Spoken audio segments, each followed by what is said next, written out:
सभी दर्शकों का स्वागत करती हूँ, अभिनंदन करती हूँ। आज मैं एक बहुत ही प्यारा सुहाग गीत लेकर आई हूँ। अगर आप सभी को अच्छा लगे तो प्लीज लाइक करना, कमेंट करना और मेरे चैनल को सब्सक्राइब करना। देखल हेरते आवेला सुहाग बीरेवा, देखल हेरते आवेला सुहाग बीरेवा।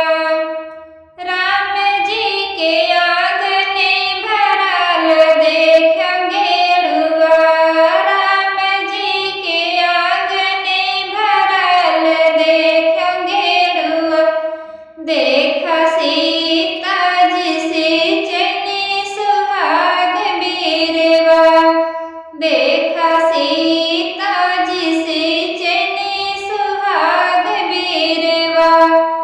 देख लहराते आवेला सुहाग बीरेवा, देख लहराते आवेला सुहाग बीरेवा।